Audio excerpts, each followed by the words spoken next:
Muchas gracias, buenos días a todos. Me da mucho gusto estar con ustedes. Cada vez que invitan, pues venimos, ¿verdad? Y gracias a Dios por esta ciudad de Querétaro que está creciendo enormemente. Ya creo que me dijeron que 2,5 millones de personas. ¡Qué barbaridad! Al ratito va a ser otra Ciudad de México parecida.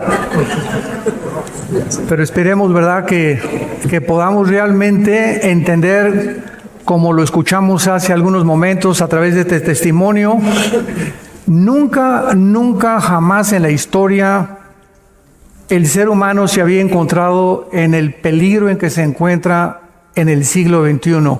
Nunca en la historia. Siempre ha habido guerras, siempre ha habido homosexualismo, siempre ha habido divorcios, etcétera, etcétera. Pero somos la primera generación en la historia, la primera que tenemos el poder para poder destruirnos en un minuto. Somos la primera generación con el suficiente poder nuclear para destruirnos en un minuto. Y cuando la institución del matrimonio comienza a redefinirse, que es el fundamento de toda sociedad, es cuando nos damos cuenta que es el síntoma de descomposición social más grande que la humanidad pudiera enfrentar. Cuando la familia ya no es un hombre y una mujer e hijos, es cuando nos damos cuenta que hemos retrocedido al nivel de los animales, donde ya cada quien hace lo que bien le parece de acuerdo a sus ojos. Y en esta mañana tenemos la oportunidad maravillosa de poder compartir con ustedes el significado verdadero de la Navidad. Porque la Navidad es la única celebración cristiana que también se ha convertido en una celebración secular.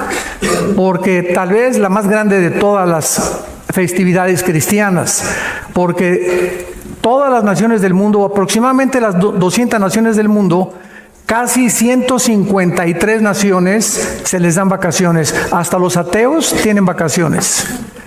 La Navidad secular es el festival de luces, del tiempo de la familia, nos juntamos para dar regalos, etcétera, etcétera. Y todas estas prácticas tienen su origen en este libro. Es impresionante, jamás vas a escuchar cuándo nació Buda, o cuándo se celebra el nacimiento de Mahoma, o el de Confucio, o el de Mahatma Gandhi, porque es la persona de Jesucristo lo central de la historia, a tal grado que dividió la historia antes y después. Ahorita estamos contando noviembre o diciembre del 2018, ¿a partir de cuándo? ¿Cuándo nació Buda? ¿Cuándo nació tu padrino el Maharaji? Cuando nacieron todos los líderes que se han dicho religiosos. No, es tan impactante la entrada de Jesús a la historia, que divide la historia, pero no solamente esto, sino que también se conmemora su nacimiento en este tiempo que llamamos nosotros la Navidad.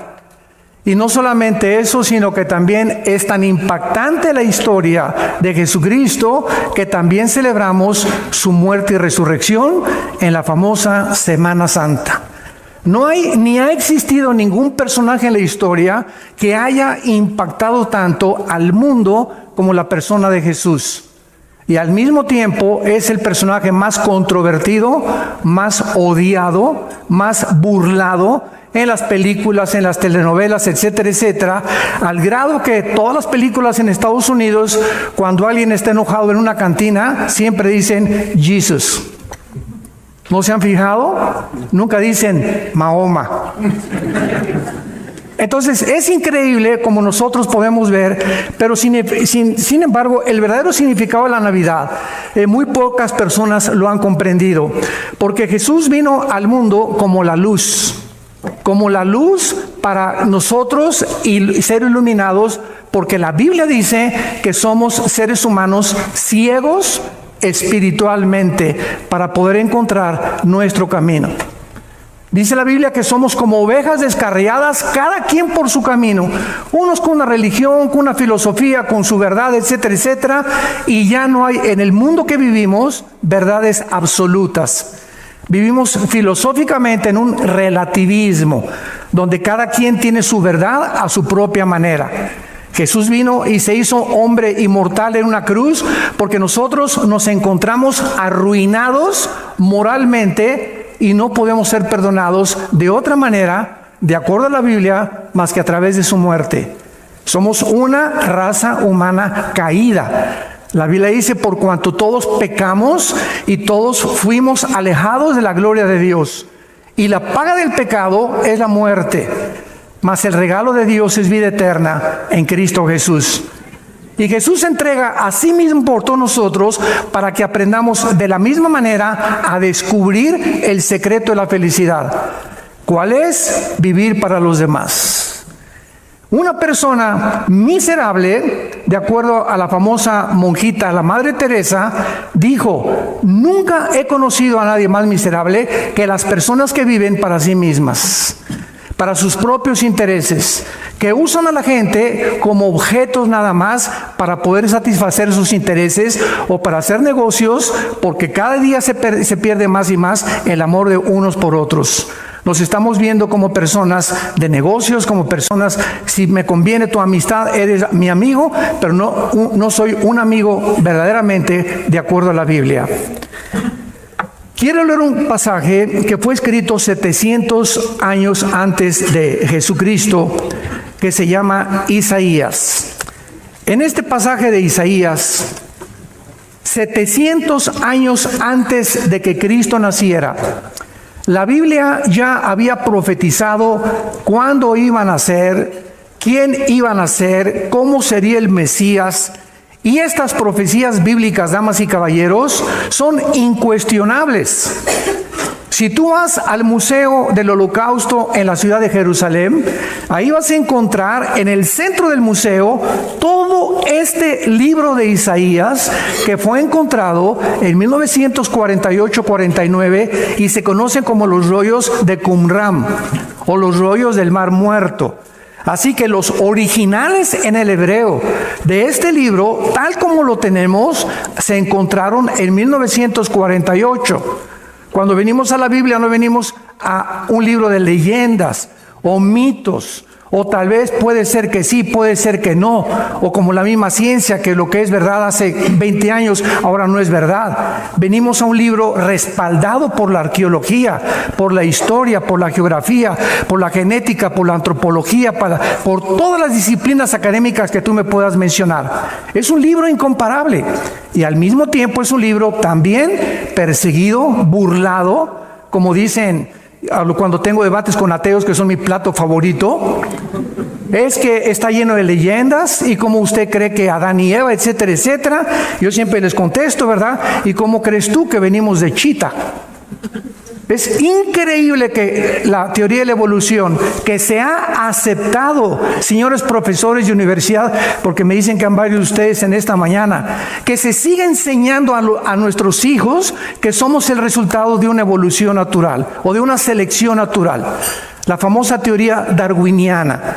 ¿Sabes tú como maestro por qué se sigue enseñando eso? Simplemente porque tienen que dar una respuesta al origen de la vida. Pero como el origen de la vida no se puede descubrir científicamente, ni el origen del universo, porque para que sea científico tiene que ser repetitivo, también los científicos inventan teorías. Y hasta ahorita no existe una sola evidencia de un cambio de mutación de una especie a otra especie. El famoso eslabón perdido no lo han encontrado. Y como hicimos en México, como dice don Teofilito, ni lo encontrarán. En el libro de Isaías, capítulo 9, encontramos estas palabras maravillosas 700 años antes de que Jesús naciera. Dice el versículo 2, el pueblo que andaba en tinieblas vio gran luz. Los que moraban en tinieblas de sombra de muerte, luz resplandeció sobre ellos. Versículo 6, porque un niño nos es nacido, hijo nos es dado, y el principado sobre su hombro, y se llamará su nombre Admirable Consejero, Dios fuerte, Padre eterno, Príncipe de paz. Lo dilatado de su imperio y la paz no tendrá límite sobre el trono de David y sobre su reino, disponiéndolo y confirmándolo en juicio y en justicia desde ahora y para siempre. El celo de Jehová de los ejércitos hará esto. Una de las principales señales de que nosotros sabemos que la Navidad ya ha aparecido en el mundo es por las luces en los famosos árboles. Comienzan todos los comercios a llenar todo de luces, los árboles, las casas, en las velas, en las escuelas, en los edificios. Pero estas luces solamente son decorativas y realmente en la Biblia son simbólicas. Y vamos a ver y adentrarnos el significado de la luz verdadera en la Biblia. Por ejemplo, la Biblia contiene muchas verdades, pero la primera es que el mundo es un lugar oscuro. Jesucristo descendió hace 2000 años a este mundo, a un planeta completamente oscuro, en tinieblas. Y así está la humanidad en el siglo XVIII.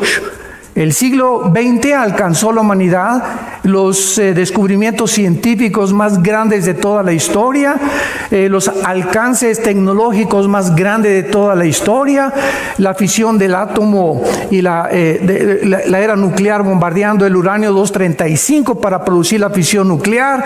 Llegamos a la Luna en 1969, plataformas en el espacio. En los 70s aparecieron los celulares, ¿se acuerdan? Como una forma de ladrillos así grandotes.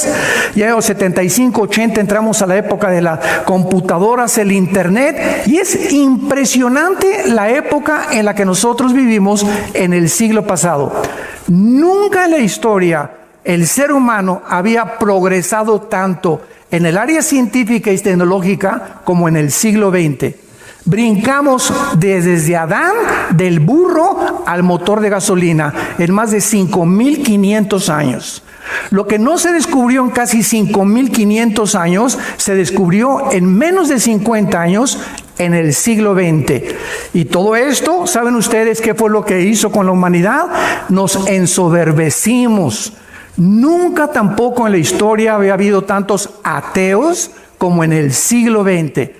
Y tenemos a Sigmund Freud, a Carlos Marx, a Friedrich Nietzsche, a Bertrand Russell, a Jean-Paul Sartre, padre del existencialismo, Sam Harris, y ahorita el más famoso, Richard Dawkins, con sus libros que sigue atacando el cristianismo y la Biblia. Nunca había habido tantos ateos, porque antes del siglo XX, escuchen esto, señores maestros que nos acompañan, sociólogos, psiquiatras y personas que realmente piensan un poquito, los más grandes científicos de la historia fueron cristianos. Blaise Pascal, físico matemático cristiano. Isaac Newton descubre las leyes de la gravitación, cristiano. Y escribieron libros de la Biblia y comentarios de la Biblia. Pasteur, Einstein, aunque no decía que era cristiano, creía en Dios. Pero llega el siglo XX y el ser humano, la diosa del sexo y el dios de la ciencia. Y levantamos los dos ídolos más grandes. ¿Y a dónde hemos llegado en el siglo XXI? A punto de destruirnos con toda la tecnología y todos los descubrimientos. Estamos al borde de una tercera guerra mundial. ¿De qué manera este mundo está en oscuridad? Bueno, en la Biblia la palabra tinieblas significa siempre maldad, pecado o ignorancia. Y esto significa que este mundo en el cual tú y yo vivimos está lleno de maldad. Claro que hay personas que tienen características altruistas y buenas, pero regularmente estamos en un mundo de violencia, de ataques terroristas, de guerras, de incendios, de la naturaleza se está volviendo contra nosotros. El mundo que Dios nos ha dado para administrarlo, hemos hecho un pobre papel como administradores. El aire, la comida, las aguas del océano, de los ríos, todo lo hemos contaminado con nuestra tecnología y con nuestra ciencia. Qué pobre papel hemos hecho como administradores de este mundo. En otras palabras, solo podemos recordar también la época en que nació Jesús. Jesús nació en un mundo lleno de violencia, de injusticias, de abusos, de poder, de refugiados escapando de la opresión de sus gobiernos, de familias separadas, de mucha confusión y tristeza. Así como Jesús nació en medio de este mundo, la Biblia dice que Él regresará al mundo cuando las mismas características de hace 2000 años en el mundo comiencen otra vez a propagarse. Y la otra manera en la que el mundo está en tinieblas es que nadie sabe cómo curarnos o cómo acabar con estos males y el sufrimiento y la pobreza que hay. Entonces, esta es la razón por la cual Carlos Marx escribe su libro El Capital con Engels. Lenin hace la revolución bolchevique en 1917 para llevar a práctica la filosofía del marxismo, donde si el proletariado derriba a la burguesía, pues la lucha de clases solucionará el problema. Todos son ideologías y filosofías que en el siglo XX fracasaron. Como lo dijo Mikhail Gorbachev en 1990, delante del Papa Juan Pablo II en el mismo Vaticano. Quiero anunciarle que el comunismo fracasó. ¿Por qué? Porque sacamos a Dios de Rusia y nos aislamos del capitalismo. El mismo Gorbachev, cuando escribe la perestroika, que es la reconstrucción de la política marxista, viene a reconocer realmente que vivían una fantasía bajo la ideología del comunismo.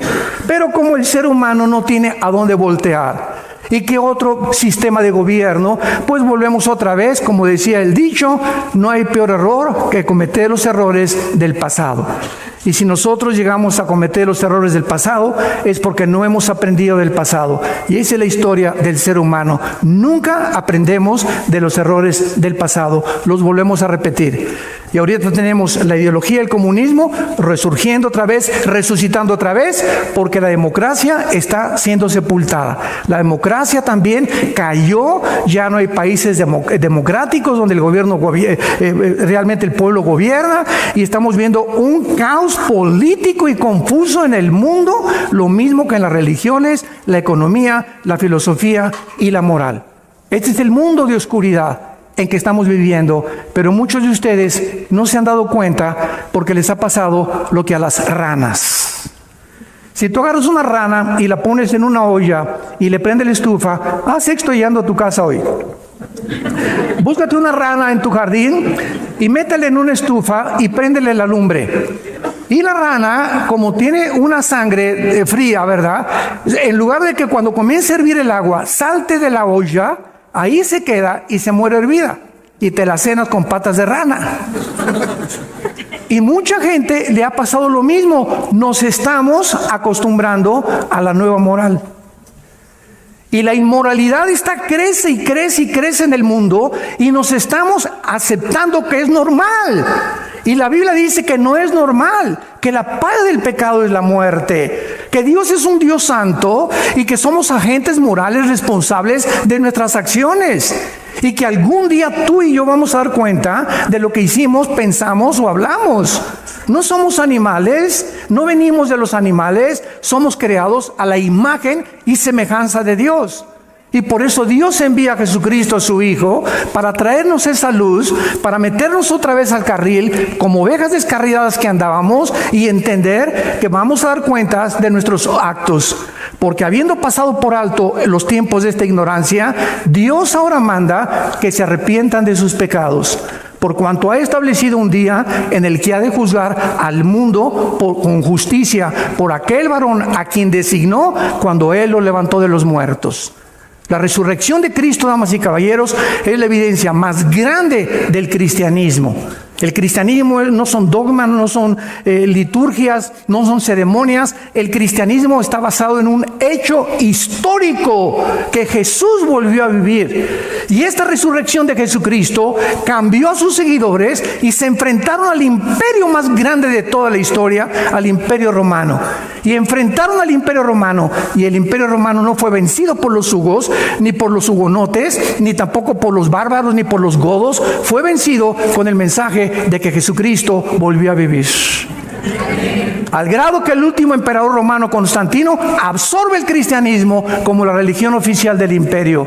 Aunque desgraciadamente, ¿verdad?, no fue benéfico, porque desde esos tiempos a nuestros días, cristiano es el que simplemente va a una iglesia, se comulga, toma el viernes primero, etcétera, etcétera, y de lunes a viernes se porta como el anticristo.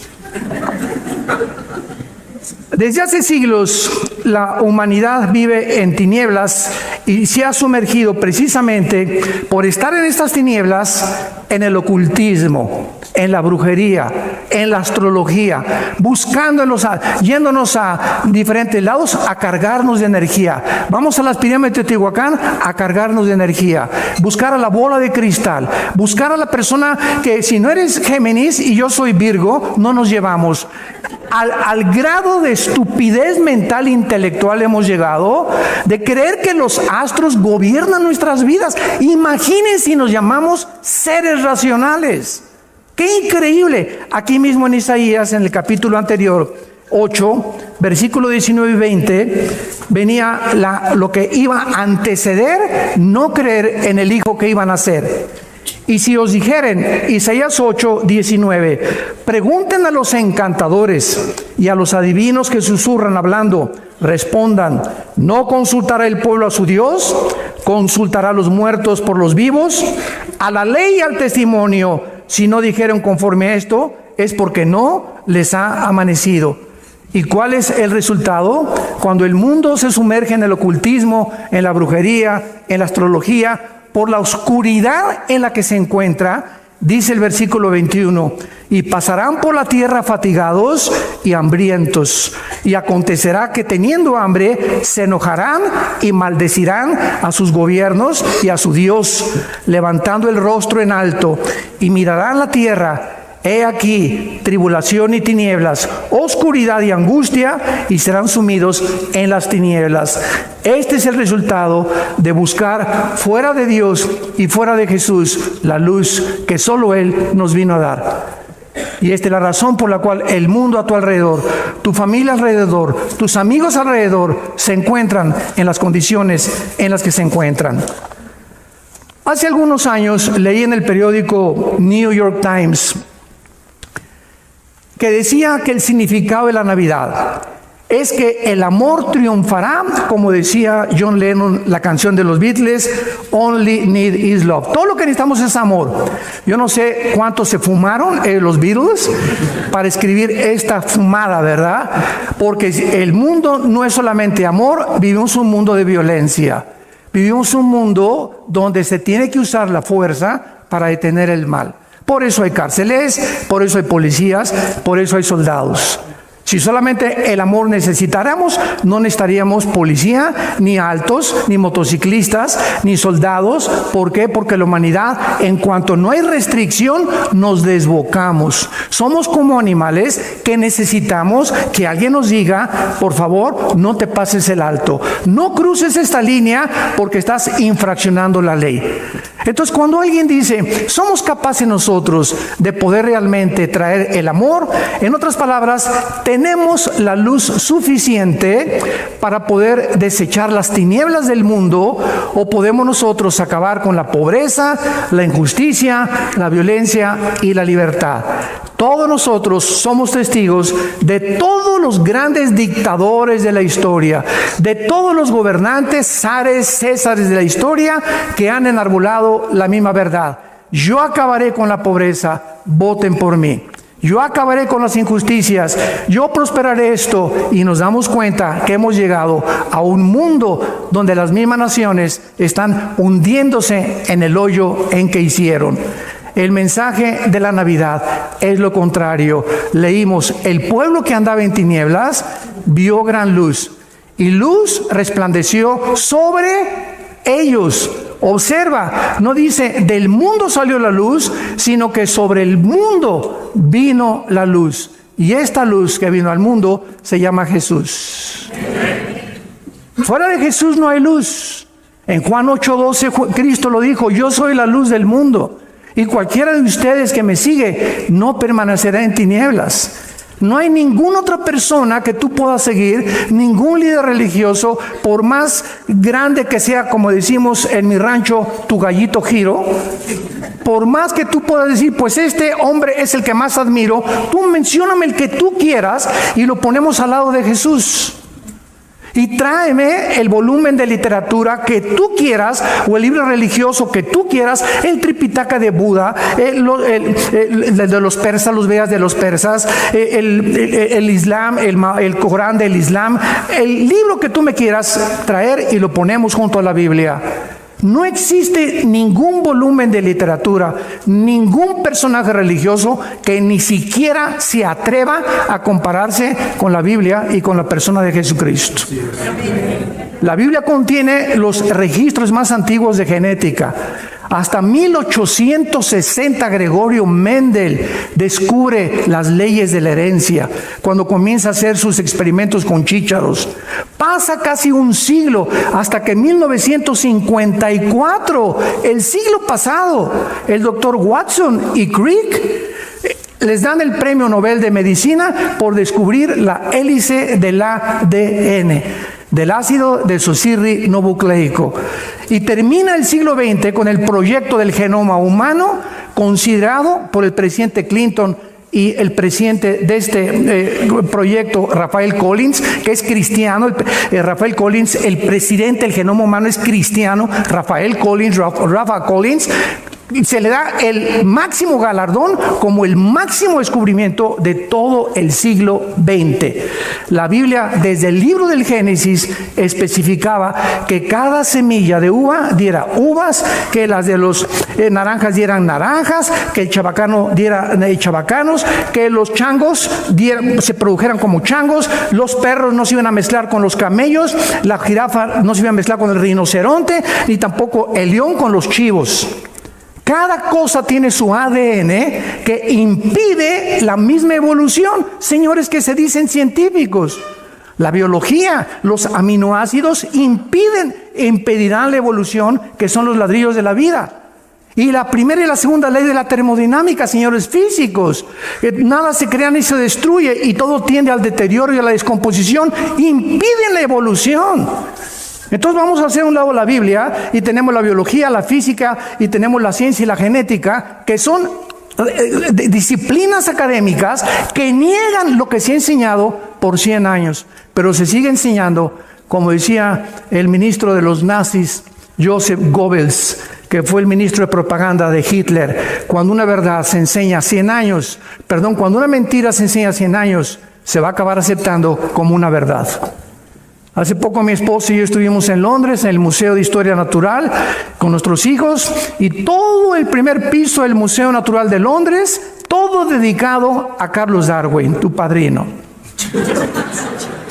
Ahí estaba el señor, y entramos, traje a mis hijos, y vimos una vitrina, y ponen un cráneo chiquito, otro más grandote, y dicen que así evoluciona el hombre. Cuando la misma historia y la misma arqueología nos enseña que hace 4,500 años eran más inteligentes que nosotros. Vean ustedes a los mayas. ¿Quién les enseñó a los mayas? Trazar el calendario solar y lunar sin calculadora, sin computadora, sin ninguna cosa moderna del internet. ¿Quién les dio esa sabiduría a los mayas? ¿Quién le dio la sabiduría a los que construyeron las pirámides de Giza en Egipto?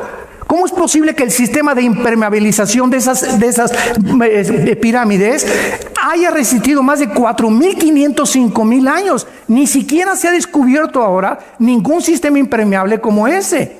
¿Cómo pudieron cargar piedras de 15, 30, 40 toneladas cuando ni siquiera a 300 kilómetros del Cairo existen esas piedras? ¿Cómo es posible que tuvieran una sierra que las cortara como mantequilla cuando las mismas sierras ahora de punta de diamante, los mismos ingenieros dan testimonio que era imposible hacerlo aún con el material que tenemos actualmente en el siglo XVIII? Y en las pirámides de Machu Picchu en Perú, ¿quién lo subió durante 150 metros para subir piedras de 50 toneladas, de 40 toneladas? ¿Por qué las hicieron allá? Pero el mundo está buscando, vinieron los marcianos. Y hay un programa que se llama Los Aliens en Discovery y me encanta verlo por lo que ellos llaman extraterrestres y certifican PhDs con doctorados en física, en astronomía, están seguros que fue hecho por extraterrestres. Esas construcciones y esos extraterrestres, la Biblia le llama ángeles caídos. Lo mismo que los famosos ovnis. Como me dijo una persona que tuve un debate que los ovnis, que todos lo conocen ustedes, el señor Maussan, es que ustedes los cristianos, él dice, no creen en los ovnis cuando tenemos evidencias de videos. Y le dije, yo no estoy en contra de los ovnis en cuanto a su existencia física real. Es verdad que hay un fenómeno en el cielo que le llaman objetos voladores no identificados, pero los cristianos le cambiamos el nombre y se llaman OVIs. ¿Qué quiere decir? Me preguntaron. Objetos voladores identificados. ¿Qué quiere decir? Que nosotros no negamos el fenómeno, pero sabemos algo. La Biblia es un libro que nos corre las cortinas y nos revela el mundo espiritual del cual estamos rodeados, tú y yo. Y este mundo espiritual, dice la Biblia, que es más real que el mundo físico, porque el mundo físico fue hecho de lo que no se ve. Lo que no se ve es más real que lo que se ve. Ve nada más esta contradicción de términos. Y la Biblia dice que hay un querubín caído llamado Lucifer, que existió antes que nosotros en el cielo, que se rebeló contra Dios, y la tercera parte de los ángeles se le unieron en esta rebelión. Y ahora este príncipe caído que se llama Lucifer se encarga de materializar la energía y tiene el poder de hacer que este púlpito levite, que tú levites también, que se abran las cortinas en tu casa. Pueden entrar los demonios a una persona y volverla loca, producir esquizofrenia, psicosis, sociopatías, etcétera, etcétera. Todas las enfermedades que la psiquiatría califica y clasifica como mentales, la Biblia le llama, son espíritus operando en mentes rebeldes a los mandamientos de Dios. En otras palabras, escúchame muy bien, cuando tú tienes algo de tu pasado o un pecado de tu pasado que tú no has resuelto, como la amargura o el rencor contra algo, contra alguien, ahora los médicos con las enfermedades psicosomáticas pueden constatar que si tú eres una persona amargada, vas a enfermar tu sistema cardiovascular, gastrointestinal, tus pulmones. Por eso el 65% de las personas que tienen artritis son personas amargadas. Increíble cómo el estado mental afecta nuestro cuerpo. Y hace 2000 años viene este hombre llamado Jesús y nos dice, mi paz les dejo, mi paz les doy. La paz es el estado, en hebreo es shalom. La palabra shalom significa bienestar, seguridad, tranquilidad, quietud, de paz interior. En ese estado el alma sana el cuerpo. Un estado de estrés, que es la enfermedad del siglo XXI, de acuerdo al Hospital Hopkins de Estados Unidos y a la Clínica Mayo en Rochester. El estrés es el 70% de las enfermedades físicas y mentales del ser humano en el siglo XXI. El estrés es la enfermedad que está predominando en el mundo entero. Solamente en España se recetaron el año pasado 565 millones de pastillas tranquilizantes. Y ahora todos acuden al Equanil, al Valium, al Prozac, a la marihuana, al alcohol. Pásame la de Don Julio 70, me voy a poner como yo quería. Y todas estas personas simplemente buscan un anestésico. Es un anestésico el que estás buscando. Como la rueda de la fortuna, te sube la anestésico. Y cuando estás con la de Julio 70 y arriba, viva Pancho Villa y todos sus seguidores, y Zapata, y esto y el otro, y Ajúa, y todas las mujeres son iguales. Y baja la rueda, y tienes que bajar otra vez y enfrentar y tocar tierra. Y la cruda es 5 veces peor. Buscando anestésicos falsos, porque no sabemos a quién acudir. Y aquí es cuando entramos a lo que la Biblia le llama el significado de la luz. La luz amaneciendo en este mundo. Dios usa a el sol como un símbolo de la luz, de la verdad y de la belleza. Si el sol se apagara, nos congelaríamos, porque Él es la fuente realmente de la vida. De la misma manera, en Hechos 17:28 dice la Biblia que en Dios nos movemos, en Dios somos y en Dios existimos. ¿Tú amaneciste hoy respirando? ¿Por qué? Tú antes de acostarte no te aprietas un botón y le dices a tu cuerpo, cuando entramos en estado inconsciente, sigue palpitando y sigue respirando. Amaneciste respirando. ¿Sabes por qué hoy? ¿Sabes por qué viniste a este desayuno? Simplemente, si tú no has muerto, es porque Dios no ha acabado con tu vida. Tu misión no ha terminado en la vida. Y esta reunión, aunque tú no lo consideres todavía, es y tal vez la más importante de toda tu vida. Porque Dios te ha traído en esta mañana a oír su voz. No la voz mía, la voz que sale de la Biblia, la palabra de Dios. Y cuando tú escuches la palabra de Dios, no te endurezcas. Es el consejo de Dios. No endurezcas tu corazón. El endurecimiento del corazón es cuando tú rechazas la luz. Tú sabes que Jesús es la luz y dices, no, no es cierto, no es la luz. En ese momento tu corazón se endurece. Y le pasa lo mismo que cuando tomo un martillo y comienzo a usar el martillo, me salen callos. Y yo agarro una aguja y atravieso el callo y no lo siento, porque ya no hay ramificaciones nerviosas en el callo. Así pasa con el corazón. Llega el momento en que tú rechazas tanto a Dios, en tu orgullo intelectual, no aceptas arrepentirte ni reconocer que eres un agente moral responsable, que llega el momento en que nada te hace efecto. Y puedes seguir oyendo la Biblia y te va a entrar por acá y te va a salir por acá, porque tu corazón lo has endurecido voluntariamente. Y Dios no se vuelve a meter con tu vida. Y es la tragedia más grande que le pueda pasar a un ser humano, cuando Dios te deja hacer lo que te da la gana. Está muy bien, tú eres libre, no puedo intervenir ni coartarte la libertad, que es la característica más importante que Dios nos ha dado, y Dios nos deja hacer lo que te da la gana. ¿Quieres ser homosexual? Te empuja para que sea así. ¿Quieres ir con la marihuana? Te empujo para que te pongas pacheco hasta que te mueras. ¿Quieres ser mujeriero, borracho, parrandero y jugador? Dios nos empuja finalmente para que nosotros seamos conquistados por nuestras pasiones, que es lo que controla actualmente al ser humano. No es la razón. Mentiras que somos gobernados por la razón, somos gobernados por nuestras pasiones. Hasta que la luz resplandece en las tinieblas a través de la faz de Jesucristo y entendemos que Dios viene a mi vida para hacerme la luz, para despertarme a la realidad, para darme cuenta que me estoy autodestruyendo, para darme cuenta que no hay nada en el mundo que me pueda realmente ofrecer la paz que Él me da. El mundo solamente me dará decepciones, desilusiones, traiciones, persecución, porque es un mundo oscuro. No esperes nada del mundo. Jesús vino a podernos fortalecer para enfrentar estas tinieblas, despejarlas en tu familia y comenzar a proclamar el mensaje más glorioso de la justicia, la verdad, que es en Jesucristo, la bandera de la santidad. Amén.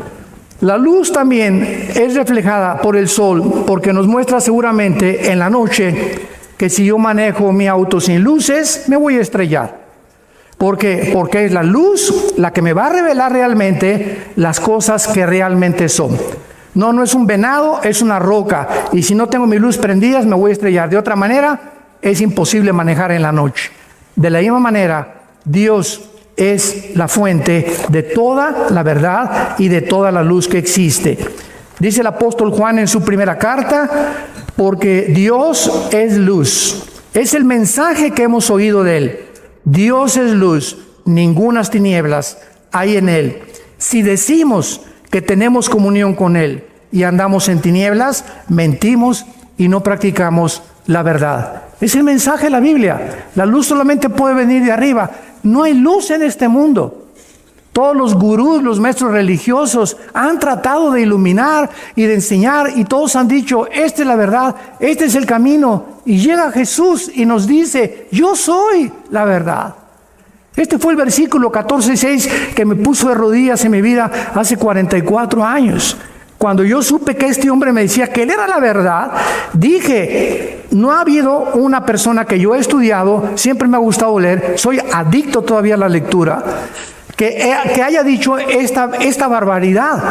¿Cómo que Él es la verdad? No me está diciendo, busque la verdad. Él es la personificación misma de la verdad. O sea, fuera de Jesús no hay verdad, porque en Él están escondidos los secretos de la sabiduría y del conocimiento. Y cuando oigo que Él me dice, yo soy el camino, Armando, y yo soy la luz, y yo soy la vida, dije, este hombre, me acuerdo que le conté a mi hermano en aquel tiempo, o es el psicópata, sociópata, esquizofrénico, psicótico, más grande que la historia ha conocido, o es lo que él dijo verdaderamente que era, Jesús, el Hijo de Dios. No vengas con que es un maestro moral. Es un gran filósofo, o fue un gran revolucionario, o como me dijo alguien tontamente, fue el primer comunista que hubo. Todas estas expresiones vienen de la ignorancia realmente de lo que realmente es Jesús. Por ejemplo, en Mateo capítulo 16, llegó un momento en que Jesús tenía la curiosidad de que sus apóstoles le dijeran qué pensaba la gente que era Él. Dice en Mateo 16, versículo 13, viniendo Jesús a la región de Cesarea de Filipo, preguntó a sus discípulos, ¿quién dicen los hombres que es el Hijo del Hombre? A Jesús le interesaba ya la opinión que estaba teniendo la gente acerca de Él. Y vamos a ver por qué. Ellos dijeron, unos Juan el Bautista, otros Elías y otros Jeremías o alguno de los profetas. La misma pregunta 2000 años después nos hacemos nosotros.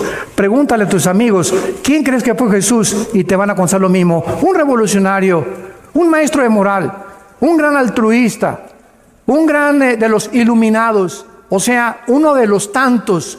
Ese es el concepto de la gente por no conocer la Biblia. Y escuchen lo que dice Jesús. Y Él les dijo, ¿y ustedes, a sus discípulos, quién dicen ustedes que yo soy? Respondiendo Simón Pedro, dijo, tú eres el Cristo, o sea, el Mesías, el Hijo del Dios viviente. Entonces le respondió Jesús, bienaventurado eres Simón, hijo de Jonás, porque no te lo reveló carne ni sangre, sino mi Padre que está en los cielos. Y yo también te digo que tú eres Pedro, y sobre esta roca edificaré mi iglesia, y las puertas del infierno no prevalecerán contra ella.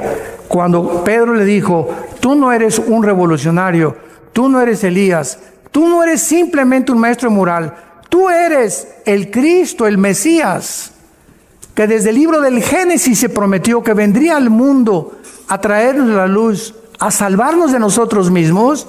Jesús le dijo a Pedro, esto que tú me estás diciendo, Pedro, no viene de tu intelectualidad ni de tu estudio.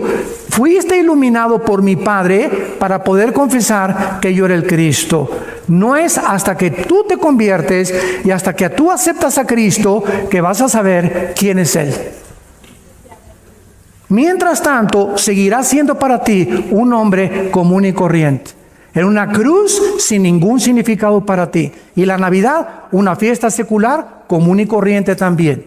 Pero cuando le aceptas, y lo puedes hacer esta mañana en tu corazón, vas a descubrir, porque el Espíritu Santo va a entrar a tu vida y te va a revelar quién es Él, verdad. Y vas a caer de rodillas y vas a comenzar desde hoy en adelante hasta que tú mueras y yo muera, a adorarlo, a servirlo y a conocerlo. En espíritu y en verdad. Y Él lo dijo con estas palabras en Mateo 11, versículo 27. Todas las cosas, dijo Jesús, me fueron entregadas por mi Padre. Y nadie conoce al Hijo sino el Padre. Ni el Padre conoce a alguno sino el Hijo y aquel a quien el Hijo lo quiera revelar. ¿Escuchaste bien? Nadie puede conocer a Dios sin antes conocer al Hijo.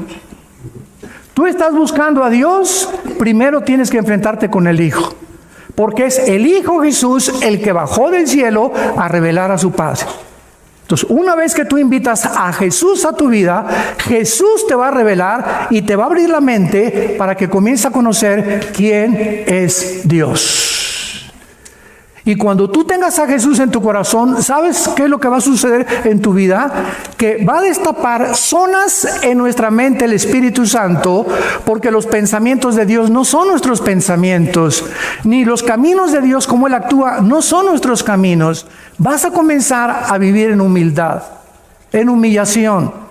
Y a reconocer que si tú quieres conocer a Dios, ¿y por qué creó Dios el mal? ¿Y por qué creó a Lucifer? ¿Y Dios es todopoderoso? ¿Esto es porque no acaba con el diablo de una vez? Porque comenzaría contigo.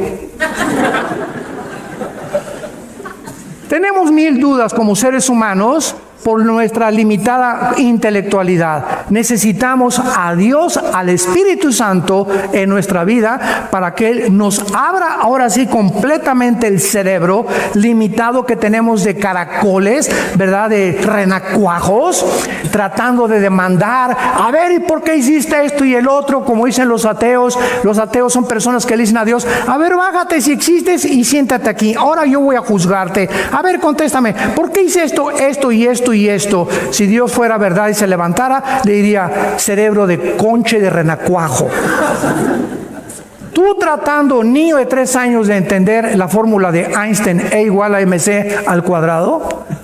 Mira, niño, tienes 3 años, aunque yo te explique la filosofía y la ciencia y las fórmulas o las ecuaciones matemáticas, no las vas a entender. ¿Por qué? Porque tu cerebro no ha sido desarrollado lo suficientemente grande cuando tengas 20, 30 años para que puedas entender las ecuaciones de Einstein. Así es con Dios. ¿Por qué lo quieres retar sabiendo que es mucho más grande que tú? Que sus pensamientos no los podrías meter en tu cabeza. Como hace algunos años, quiero terminar con esto, un hombre llamado Agustín de Hipona. Agustín en el siglo III después de Cristo iba caminando por la playa.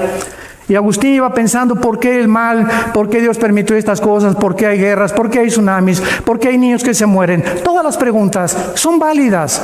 Dios nos dio una razón para que pudiéramos nosotros en la Biblia tener las respuestas.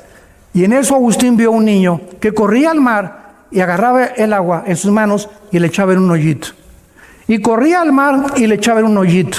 Y entonces Agustín, sorprendido, le dijo, niño, ¿qué estás haciendo? Y el niño le contestó, estoy tratando de meter al mar en ese hoyito. Y le dijo San Agustín, cabeza de melón. ¿No sabes que el mar es más grande que el hoyito que tienes ahí? Y en ese momento se paró el niño y le contestó a Agustín, tú estás peor que yo porque quieres meter la mente de Dios en la jicarita que tienes aquí.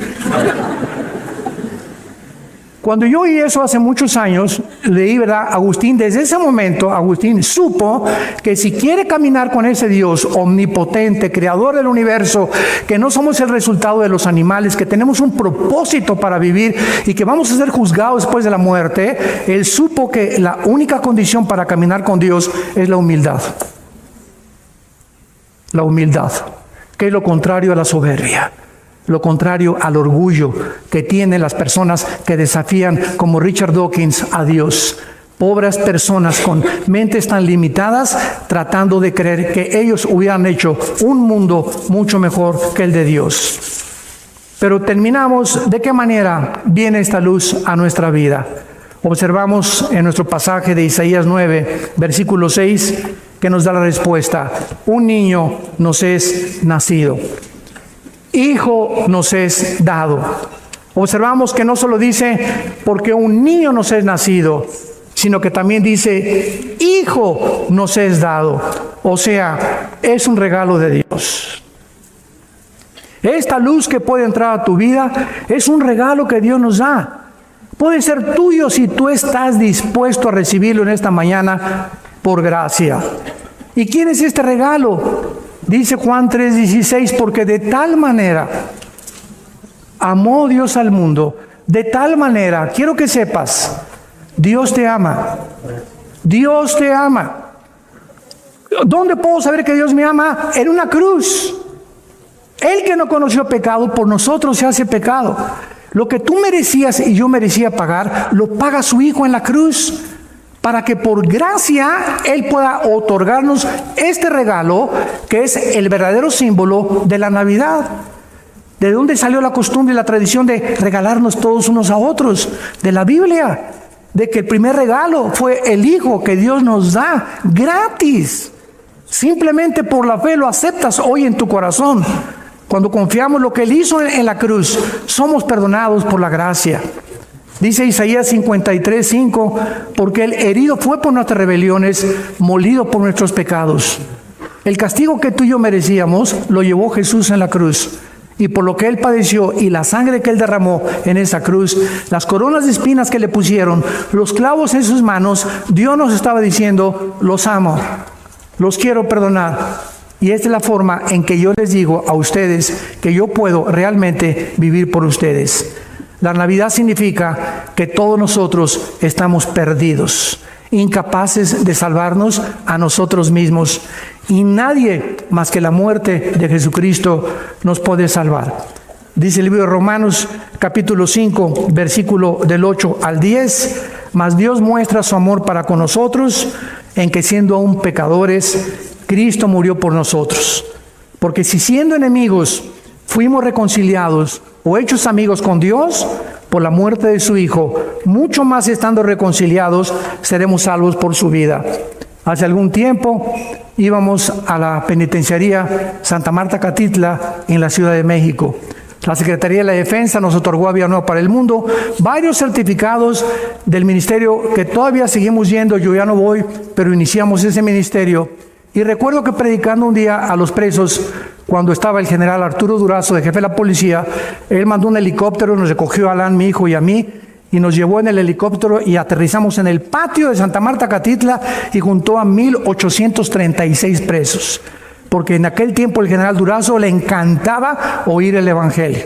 Y si no se lo saben ustedes, él murió con la Biblia en su pecho, cerca de Cuernavaca. Murió con la Biblia.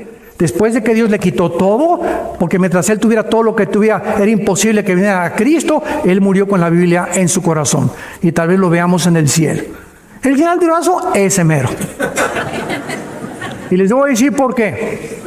Este preso se acerca a mí al acabar, filmamos esto, y se acerca a mí y me dice, doctor Alducin, ¿usted cree que Dios me pueda perdonar? Le digo, ¿por qué?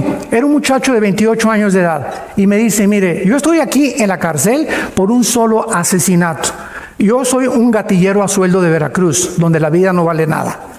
Y cuando me mandaron a México a matar a esta persona, alguien se me atravesó en el periférico y me enojé y lo maté. Adelante estaba una patrulla y por ese asesinato estoy aquí purgando 7 años de prisión, pero yo he matado 26 antes que este. 26 personas desde los 14 años me alquilaron un político para comenzar a matar a sus enemigos. 26. ¿Usted cree que Cristo me perdone con 27 asesinatos? Y le contesté con la Biblia, la sangre de Jesucristo nos limpia de todo pecado.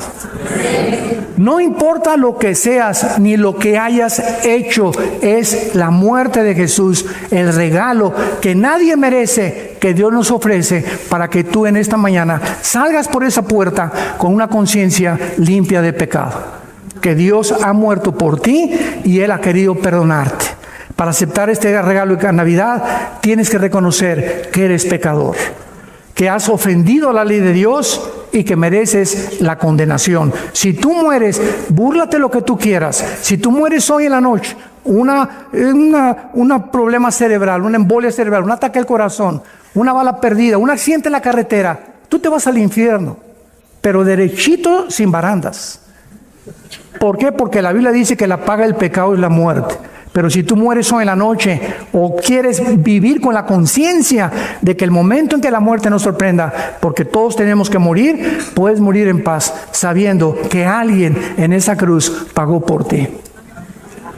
Esta es la verdad fundamental de la Navidad para que podamos entender el significado escondido que la gente no conoce de la Navidad.